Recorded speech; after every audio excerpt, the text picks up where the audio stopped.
Bangladesh team ম্যানেজমেন্টে পরিবর্তনের ব্যাপারে মোটামুটি আমরা দেখেছি যে কিছু স্টেপস এখন পর্যন্ত ডিজাইন করা হয়েছে, এবং সবচেয়ে গুরুত্বপূর্ণ পার্ট যেটা, সেটা হচ্ছে ক্যাপ্টেন্সি। ওয়ান ডে ক্যাপ্টেন্সিতে পরিবর্তন আসছে এবং সেটা মোটামুটি ডিসাইডেড।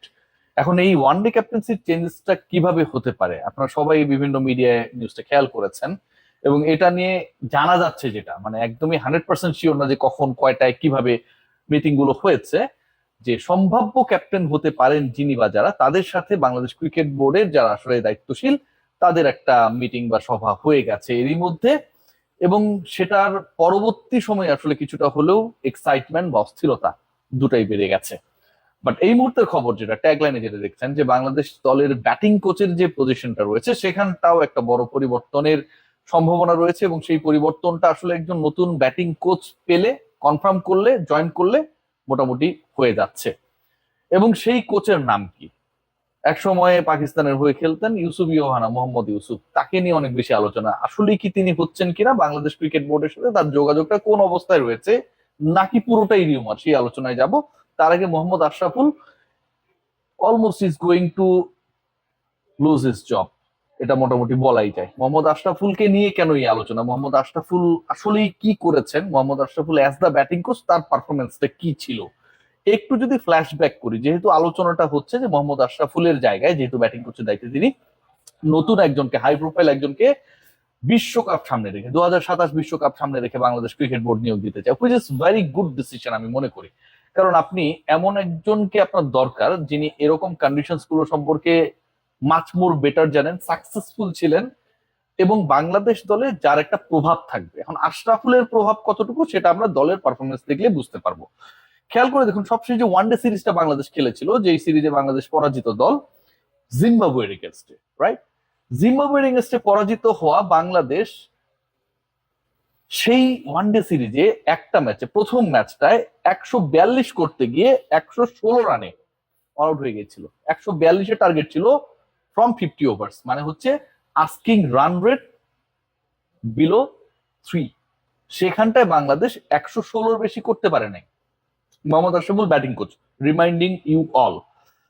বাংলাদেশ সেকেন্ড যে ম্যাচটা খেলেছিল সেখানটাও বাংলাদেশ অল আউট হয়ে গেছিল। মানে ওয়ান ডে সিরিজে বাংলাদেশ জিম্বাবুয়ের এগেনস্টে, জিম্বাবুয়ে কন্ডিশনে যেই তিনটা ম্যাচ খেলেছিল তার দুটাতে বাংলাদেশ অল আউট হয়েছিল। এখন গুরুত্বপূর্ণ কেন যে আশরাফুল কেন সাকসেসফুল না, বা এরকম ঘটনা তো ঘটতেই পারে, বাংলাদেশ তো এর আগে টানা 4টা সিরিজে জিতেছে, সেখানটায় তো আশরাফুলের তুলনামূলকভাবে রোল নিশ্চয়ই ছিল, যেহেতু তিনি ব্যাটিং কোচের দায়িত্বে। পয়েন্টটা হচ্ছে যে বাংলাদেশ সবচেয়ে সিরিজটা খেলেছে প্রথমত একটা লোয়ার র্যাঙ্ক টিমের বিপক্ষে, এবং সেই টিমের বিপক্ষে বাংলাদেশের এই সিরিজটা হোমে খেলা সিরিজগুলোর থেকেও বেশি গুরুত্বপূর্ণ। কারণ বাংলাদেশ বিশ্বকাপ 27 বিশ্বকাপটা খেলবে কিন্তু ওই একই কন্ডিশনে। Namibia, south Africa, Zimbabwe, the same condition Bangladesh played the last ODI series. এখন ওই ওয়ান ডে সিরিজের যদি আপনি অ্যাটমসফিয়ার বুঝতে না পারেন, উইকেটে ক্যারেক্টার বুঝতে না পারেন, ব্যাটারদেরকে সাকসেসফুল হবার যদি সেই মন্ত্রটা দিতে না পারেন, তাহলে তো you are not going to be a good coach for the world cup. Very decent question and logical question. টেস্টে যে ঘটনাটা ঘটেছে, এটা বাংলাদেশের ক্রিকেট ইতিহাসে সবচেয়ে লজ্জাজনক ঘটনাগুলোর একটা। বাংলাদেশ যে টেস্টটা, একমাত্র টেস্টে খেলেছে, সেখানটায় বাংলাদেশ হেরেছে ইনিংস এবং 85 রানে। বাংলাদেশ এই টেস্টে প্রথম ইনিংসে খেলেছিল মাত্র 47 ওভার, করেছিল 140 রান, এন্ড সেকেন্ড ইনিংসে তারা 45 ওভারে বেশি খেলতে পারেনি। মানে দুই ইনিংস মিলে বাংলাদেশের ব্যাটাররা 20 বার আউট হয়ে গেছে মাত্র 92 ওভার খেলে। 92 ওভারের মধ্যে টেস্ট খেলতে নেমে বাংলাদেশের ব্যাটাররা 20 বার আউট হয়ে গেছে, এবং এক ইনিংসে করেছিল 140, আর এক ইনিংসে করেছিল 185। এই যে ভয়ঙ্কর ধরনের ব্যর্থতা, ইনিংস ব্যবধানে জিম্বাবুয়েতে গিয়ে পরাজয়, 92 ওভারের মধ্যে দুই ইনিংসে অল আউট হয়ে যাওয়া দুবার, এবং ওয়ান ডেতে 116 বেশি করতে না পারা, যেই কন্ডিশনে আপনি ওয়ার্ল্ড কাপ খেলতে যাবেন। মোহাম্মদ আশরাফুলের তার পজিশন ধরে রাখার পক্ষে কোনো যুক্তি আসলে এই স্ট্যাট গুলো দেয় না। ইউসুফের ব্যাপারটা কি, মোহাম্মদ ইউসুফের ব্যাপারটা কি? Is E going to B the power of national side? আপনারা সবাই জানেন যে মুস্তাক আহমেদ একটা বড় রোল প্লে করছেন বাংলাদেশ দলে। শুধুমাত্র ব্যাটিং ডিপার্টমেন্ট, বোলিং ডিপার্টমেন্টের যারা রয়েছেন তারা না, whole team management, they actually own this person, this guy Mushtaq Ahmed. এবং তিনি বাংলাদেশ দলের মেন্টালিটির জায়গাটাকে অলওয়েজ আপরাইট করার ক্ষেত্রে একটা বড় রোল প্লে করছেন। ব্যাটসম্যানরাও তাকে পছন্দ করে। খুব ইন্টারেস্টিং একটা পয়েন্ট, কিন্তু মুস্তাক ভাইকে সবাই পছন্দ করে। শোনা যাচ্ছে যে he is playing a role to convince Mohammad Yusuf as become the head coach, দুঃখিত, batting coach of the side. এখন ব্যাটিং কোচ যদি আপনি বানানোর চেষ্টা করেন মোহাম্মদ ইউসুফকে, তাহলে সেই জায়গাটায় আসলে বাংলাদেশ দলের জন্য বা ক্রিকেট বোর্ডের যেই ক্রিকেট অপারেশন রয়েছে তাদের এটা একটা গুড রিক্রুটমেন্ট, এটাকে আপনাকে মানতেই হবে। বাট যতটুকু শোনা যাচ্ছে যে মোস্তাক যোগাযোগ করছে এবং ইউসুফ কোচ হচ্ছে আশরাফুল সরে যাওয়ার পরের ঘটনা, এটা এখন পর্যন্ত আসলে প্র্যাকটিক্যালি যতটা শোনা যাচ্ছে ততটা আগায় নেই, বা ওই ডিসিশনটা আসলে হওয়ার পথে বাংলাদেশ ক্রিকেট বোর্ড কোনো সিগনিফিকেন্ট ড্রাইভ এখন পর্যন্ত দিতে পারে নাই। Very true, Bangladesh cricket board এখন পর্যন্ত কোনো সিগনিফিকেন্ট ডিসিশন মেক করতে পারে নাই বা কানেকশন সেট আপ করতে পারে নাই with Mohammad Yusuf for being the national team batting coach.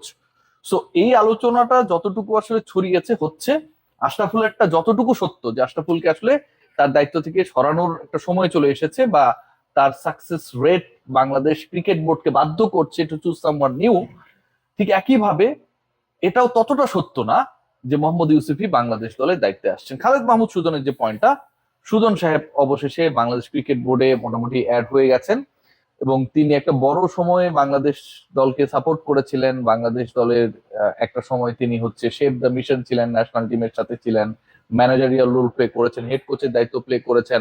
Bangladesh যে আন্ডার 19 ওয়ার্ল্ড কাপটা খেলেছিল সেখানটায় তার একটা বড় রোল ছিল to make that team champion.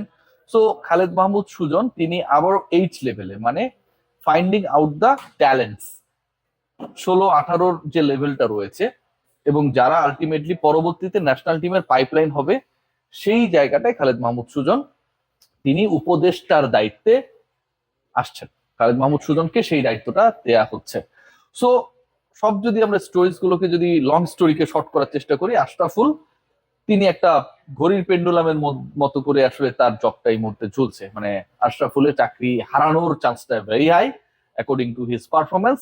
Bangladesh দল একদম মুখ থুবড়ে পড়েছে, বিব্রত করেছে। 4টা সিরিজ জয়ের পরে যেখানটায় গিয়ে বিশ্বকাপ খেলবেন ঠিক ওই জায়গাটায় গিয়ে যে পারফরমেন্স দেখিয়েছে, সেখানটা ওই কোচের উপরে আপনি ভরসা রাখবেন এরকম কোনো যুক্তি নাই। এবং সেই আলোচনাটা বাংলাদেশ ক্রিকেট বোর্ডের অন্দরে বাহিরে চলছে। মোহাম্মদ ইউসুফকে নিয়ে যে আলোচনা চলছে সেই আলোচনাটা মানে যেহেতু আশরাফুলকে সরানো হবে বা এরকম আলোচনা হচ্ছে, এটাও যথেষ্ট মানে ছড়িয়ে পড়েছে, বাট এটা এখনো কনফার্ম না। এবং শোনা যাচ্ছে যে আসলে মুস্তাক ভাই এখানটা একটা বড় রোল প্লে করছেন বা করবেন to convince him for taking the charge. And Khaled Mahmud সুজনের ব্যাপারটা official, he is going to B the part of the cricket board again, এবং তার কাজটা হচ্ছে এগেইন ট্যালেন্ট হান্ট করা, বাংলাদেশের পাইপলাইনকে বেটার বানানো। সবাই ভালো থাকবেন।